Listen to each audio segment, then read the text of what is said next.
Previously on Jimmy Kimmel Live.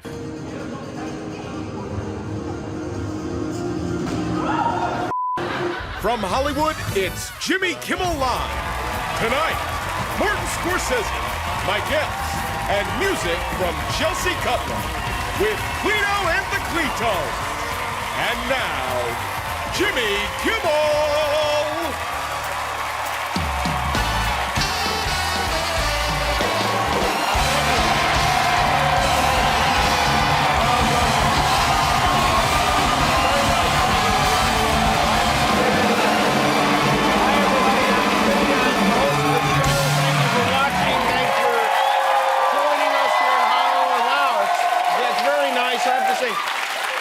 It feels almost normal here because all hell is breaking loose everywhere else. You know, Congress is in chaos. There's a horrible war happening in the Middle East. President Biden today went to Israel. He was greeted by the Prime Minister, Benjamin Netanyahu. It's very rare for an American president to fly into a combat zone. They say the last time Biden was in this much danger, he was rolling with corn pop. So, White House, the officials say that particularly in times of crisis, Biden prefers to meet face-to-face, which is a nice way of saying he still doesn't know how to Zoom. But the president gave a surprisingly strong speech. He told the Israeli people the United States stands with them. He condemned the disgusting attacks by Hamas and cautioned Israel to learn from the mistakes we made after 9/11. This kind of thing is where Biden really shines, because he and Israel go way back. You know how Moses parted the Red Sea? Joe was the guy who dared him to do it. Meanwhile, you'll never guess where our former president was today. That's right, he was in court watching his $250 million fraud trial. Look at that look on his face, leaning forward, glaring like the waitress forgot to bring the ketchup for his steak. It's interesting, the only court dates Trump goes to in person are the ones involving money. The criminal trials, nothing. If he loses this, Trump could lose his properties and businesses in New York. Tanny Soprano was apparently so upset during the proceedings today, the judge had to tell him to be quiet. He was shaking his head. He was throwing his hands in the air. He was making loud groaning noises.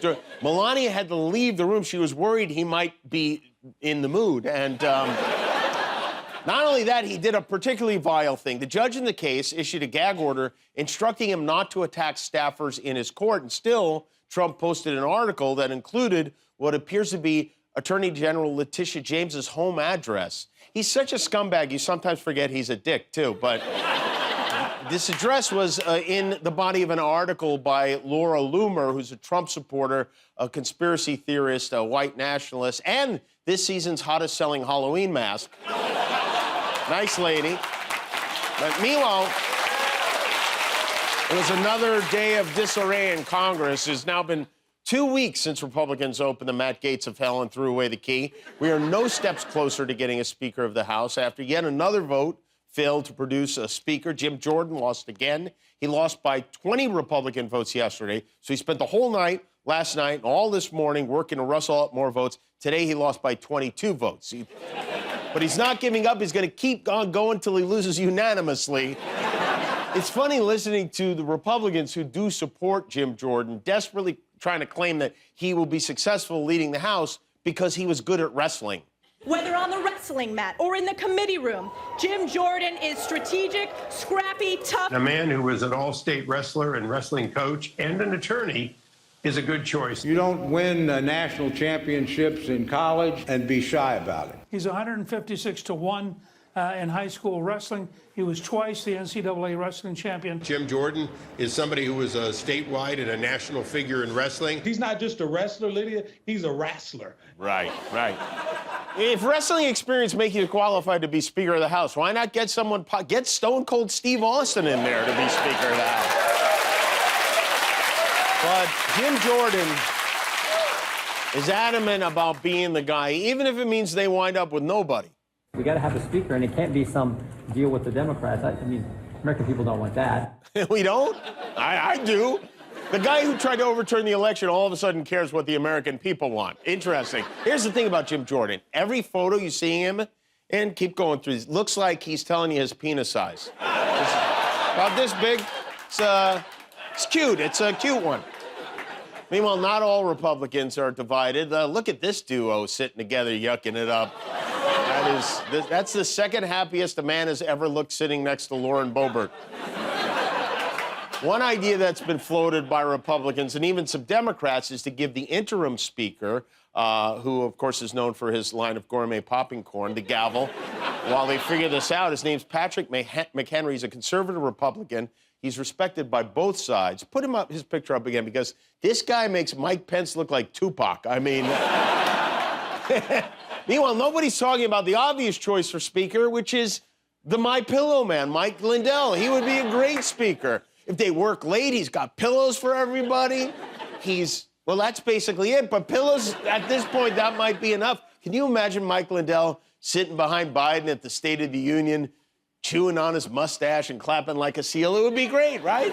Mike's having financial difficulties right now, and so he's planning some kind of a telethon, a Mike Lindell-a-thon, if you will, to raise money for his defense fund. And guess who he very much wants to be on that telethon? Remember, October 28th, mark your calendar. It's going to be a marathon telethon. Jimmy, if you would like to come on, you don't have to come to Brandon's studio if you don't want, but we would love to have you on by Skype. And when we get the new date, Brandon, we're going to send a formal invitation to Jimmy Kimmel. Maybe that's the night that Jimmy could Skype in. I just scratched it off my calendar, so Jimmy, you scratch it off yours and we'll regroup. You're welcome to come on live and say whatever you want, Jimmy. So as soon as he responds, we know what day the telethon is. There you go. I think he will, Brandon. He has said that he is our #1 fan. You know what? I would pick him up in my plane, Brandon, to deliver him to the studios. Wow.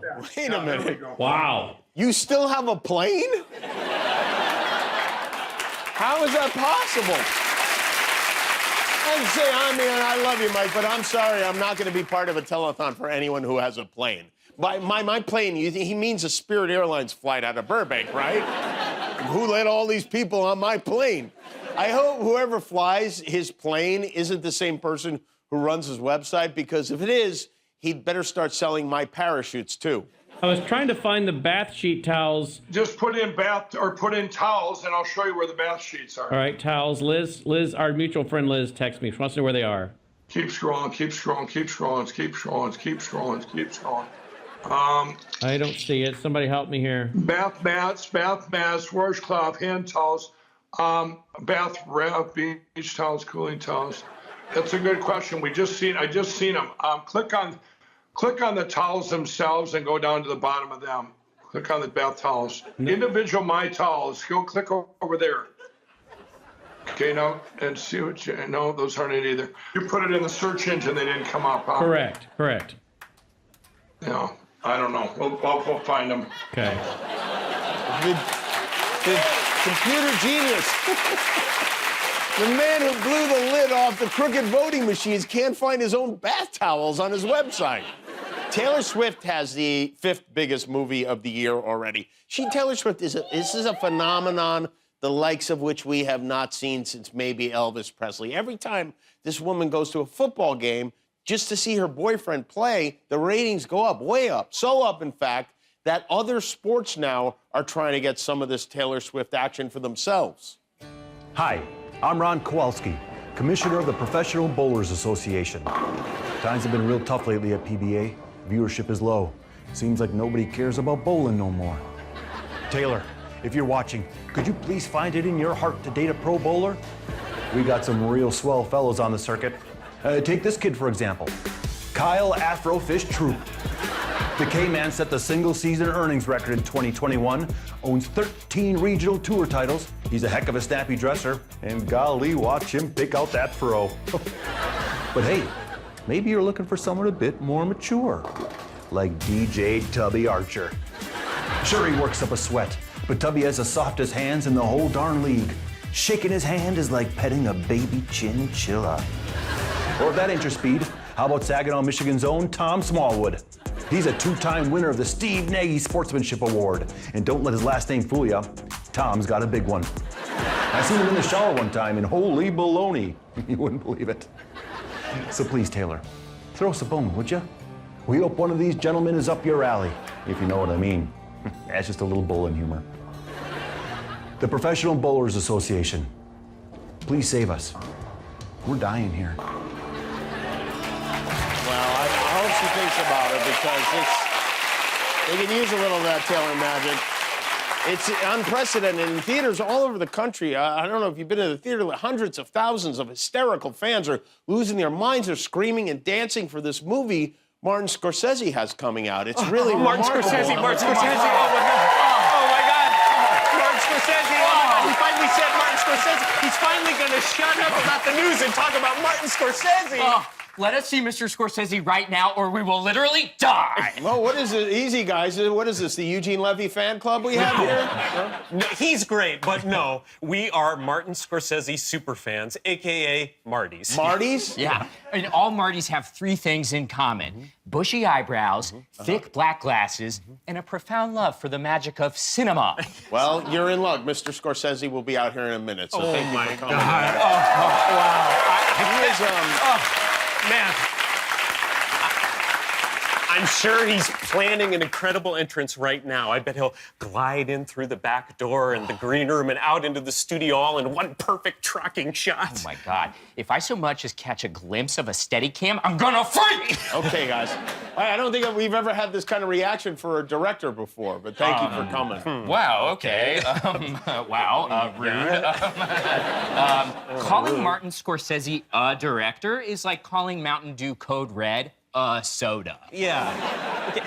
If he was just a director, would we have stayed up all night making these? Are those friendship bracelets? Close. They are friendship rosary beads. Oh. They're to commemorate all the different eras of Marty. There's the gangster era, the Catholic era, the De Niro era, the Catholic era. Really, there's just like too many to cover. Yeah. What do they say on the bracelets? Well, this one says, Travis Bickle is an incel zaddy. Oh, okay. And, this one says Cape Fierce. Oh, my God, that's good. Treat me that one for this one that says Kundun. I liked it. Well, okay. Okay, guys, please, this is very funny. It's very cute, but I have a show to do, so if you don't mind, just if you could be quiet, that'd be great. What do you mean this is funny? Like we amuse you? Like what? It's funny? And funny like a clown? What are you talking about? Like we make you laugh? Yeah. Or something? Honestly, I'm starting to lose interest in the bit, but yeah, I understand what you're getting at. And scene. That, of course, was our playful riff on the classic scene from Goodfellas. Okay, yes. Yeah, you know, fun fact, a lot of that scene was ad-libbed, although you'd hardly be able to tell, thanks to the expert editing of Oscar winner Thelma Schoonmaker. Okay, Guillermo, get the guy. Okay. Yes, thank you. Guys out of here. Come on, Lisa, you gotta go. Wait. Please, just ask Marty 2 questions for us. Yeah. All right, what are they? Okay, first, in today's ever-changing modern media landscape, is there any hope for an independent filmmaker to make a splash with a small, personal feature film?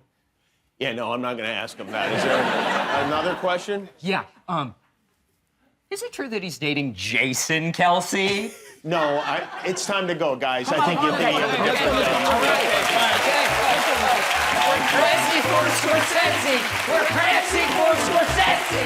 We're pressing for Scorsese! Now, where's the partner? No need to kick. Don't kick, Guillermo.